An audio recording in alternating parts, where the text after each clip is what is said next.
denied of something I tried to pursue since I was 3 years old, and it's all gone. And it went up so quick, and you know, without any explanations or anything or any help from anybody, and it's mentally and physically it can ruin a person. It basically did that for me. It isn't just the pain and of the disability that he's suffering. It isn't just the pain that he's got from a back problem or anything like that. There's a mental thing that happens here, and it happens to every athlete, I can assure you. The fact that they can't physically play anymore mentally disturbs them, and it's as bad as the pain they suffer.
You get an opportunity tonight to see for the first time on our telecast RM Belanger. He won an outstanding game last night. The young rookie who was a first-round draft choice of the Pens this past summer put on a great display, having 6 shots last night, but even more importantly, kind of set the tone with the physical part of the game with some great checks. Boy, did he ever. You know, he put a hit on Thomas Eriksson last night that you could hear up in the press box, and I think that one will go down in history. He didn't have any points last night, and yet he was the game's #2 star, just because he was hitting so many people. He just runs over people. He's that tough center iceman that the Penguins have been looking for several years, really, and I think he's going to be a real surprise, and ironically, he came because the Penguins made the deal with the Flyers last year and got that 16th pick in the draft.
Roger Belanger's future was unlimited when the 18-year-old pulled on the sweater of the Pittsburgh Penguins in September of 1984.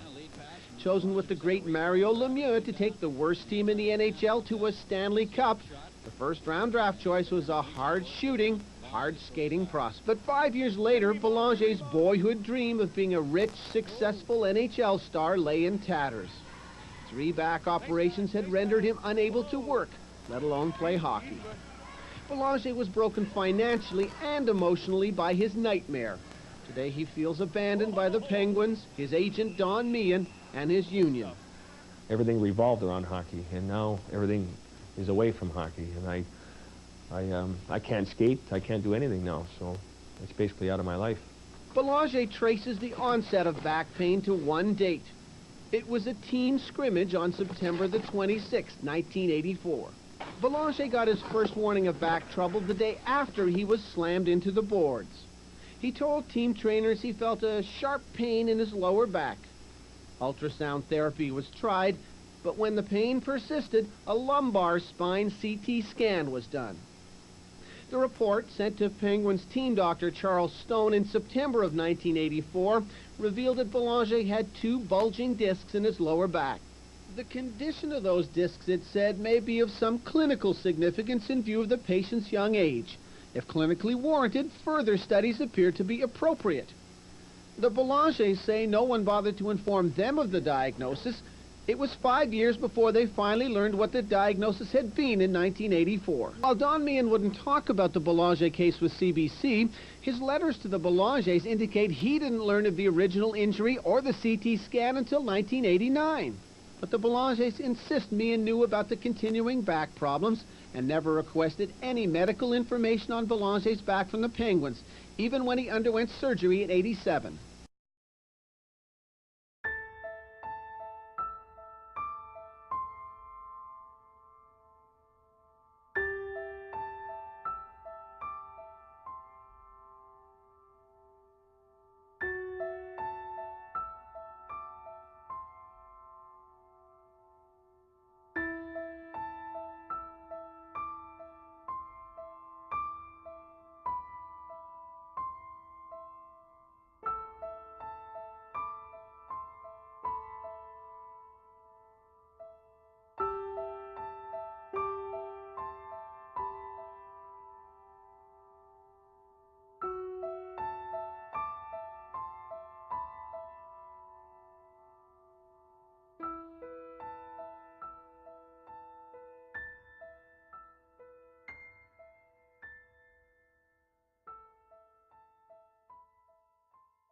For a person like myself or my parents, we don't know anything about, and it's not our obligation to find out these things. It's, again, my agent to advise me that, well, you shouldn't go down. You have so many games. If you play this many, you won't be, if something happens down the road, you know, you won't be eligible. No, nobody ever told me that. The kid is young. The kid's dedicated himself to hockey. He's not sophisticated. The agent is it. The agent is really who the kid looks to. Back pain is one of the most controversial subjects in medicine. It can accompany a severe back trauma, or it may not appear till years after the injury. 30% of the public have bulging discs, for instance, and many don't even realize it. What is clear, however, is that in a high-risk occupation such as pro hockey, players like Roger Belanger who experience pain and disability with disc problems require greater vigilance from the training staff.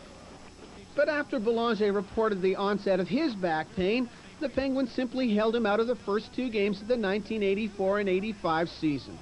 Even then, Pittsburgh merely put the young player on the standby list, not on the injured list. For NHL purposes, that meant there was no official record of Belanger's back injury ever occurring. I was told that basically I was going to outgrow that, and again, me being first year, and not in a position to argue with professionals, doctors, this, whatever. I didn't really say too much about it, and I kept going. Fellow Pittsburgh rookie Doug Bodger remembers the medical staff on the cash-starved Penguins. Well, it was not what I expected. I thought, you know, it was, you know, going to be, you know, first-class organization. You think in the National Hockey League, you think, you know, the way you're treated is you know, first class and everything. Having been told he'd outgrow his back problems, Belanger threw himself into his rookie season. His hard hitting drew attention from the fans and from the press early on. But the physical style caught up to him in November. Belanger had to miss 19 games over the next 3 months with knee or ankle problems. Everything was really weak because of my back. Because your back obviously controls your whole body, and my knee was a vulnerable spot, and I just happened to get hit, and I sprained it, and I was out for probably a month. And then not soon after that, I hurt my other knee. Despite Lemieux's fine rookie season, the Penguins lost with numbing regularity, and the crowds deserted the team. So in March, after chalking up just 3 goals and 5 assists in 44 games, Roger Belanger was returned to junior hockey. This in spite of NHL rules that forbid teams from demoting injured players and thereby denying them their NHL salaries. Of course, the Belangers still had no idea how badly hurt Roger was. They only knew his $75,000 a year salary was now being reduced to $40 a week. I really don't know how they were disappointed or what they were so upset about when everybody else was so happy. You know what I mean? So. But they saved some money, too. Well, yeah, we can basically nip that in the bud and say that's what basically they were trying to do was save some money. Belanger played 1 exhibition game that fall at the Montreal Forum against the Canadiens. Despite the pain in his back, Belanger was awarded the game's first star. But the next day, he was sent to the Penguins farm team in Baltimore.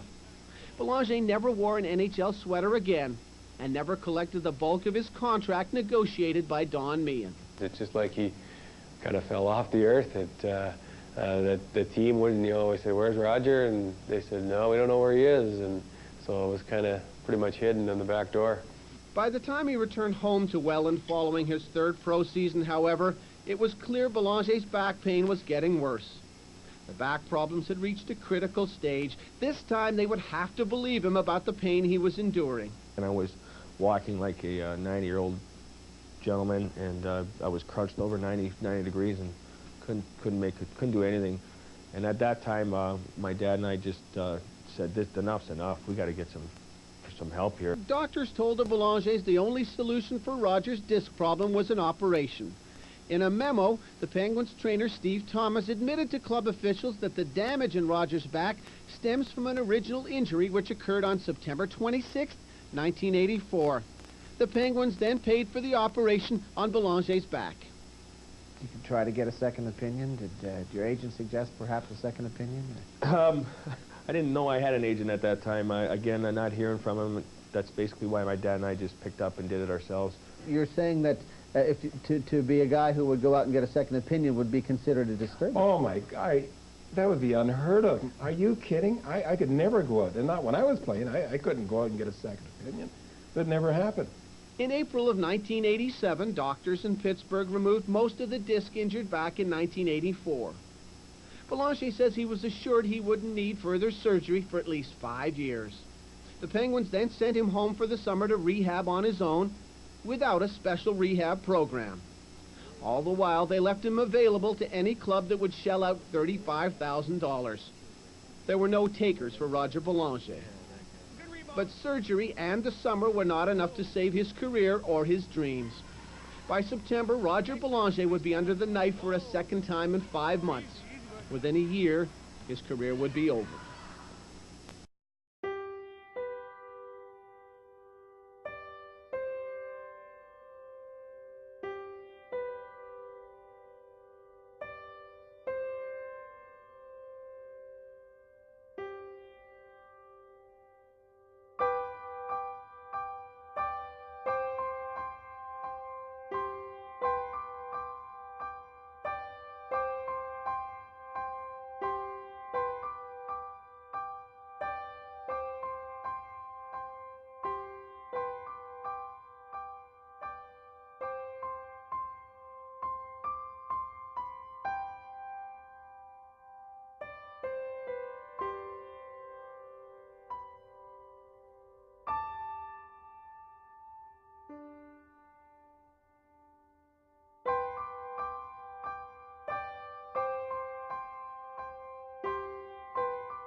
It isn't just the pain and of the disability that he's suffering. It isn't just the pain that he's got from a back problem or anything like that. There's a mental thing that happens here, and it happens to every athlete, I can assure you. The fact that they can't physically play anymore mentally disturbs them, and it's as bad as the pain they suffer. But, the night of something I tried to pursue since I was 3 years old, and it's all gone. And it went up so quick, and you know, without any explanations or anything or any help from anybody, and it's mentally and physically it can ruin a person. It basically did that for me.